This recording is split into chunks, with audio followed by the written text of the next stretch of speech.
কুকুৰা মাংস বনাম পচলাৰ লগত। পচলা কাটি থৈছোঁ, আলু এটা এনেকৈ কাটি থৈছোঁ, নহৰু এটা গোটাকৈ দিম, তাৰপিছত পিঁয়াজ কাটি থোৱা আছে।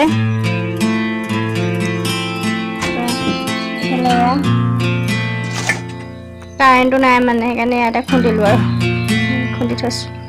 পচলাৰ লগত বনাম। এইফালে কেৰাহী পাতি দিলে গৰম হৈছে আৰু তেল দিম। ভিডিঅ'টো স্কিপ নকৰাকৈ শেষলৈকে চাব দেই।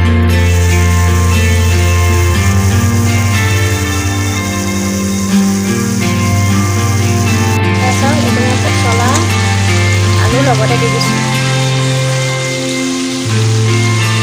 পচলাখিনি যিহেতু ভাজি যাব, ইমান নোহোৱাকৈ নাই আৰু।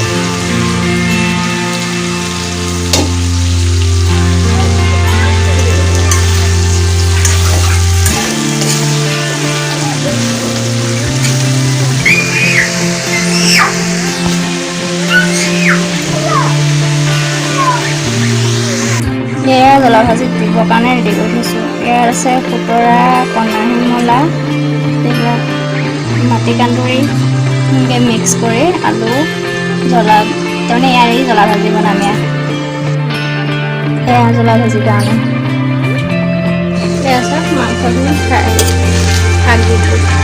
লাও পোৱা নাই, সৰহ হৈছে যে।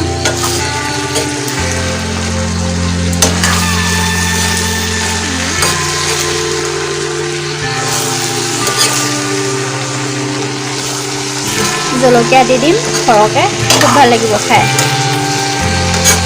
এনেকৈ বন শাকৰ লগত মাংস খাই চাবচোন, বৰ ভাল লাগে খাই জ্বলা ভাজি কৰি।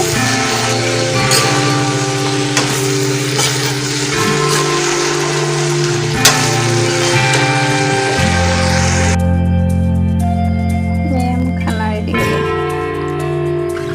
পচলা আৰু মুৰ্গী মাংস, এইফালে বন শাক আৰু জ্বলা ভাজি বনাইছোঁ। কিমান টেষ্টি, মজা আছে খাবলৈ। ট্ৰাই কৰি চাবচোন আপোনালোকে।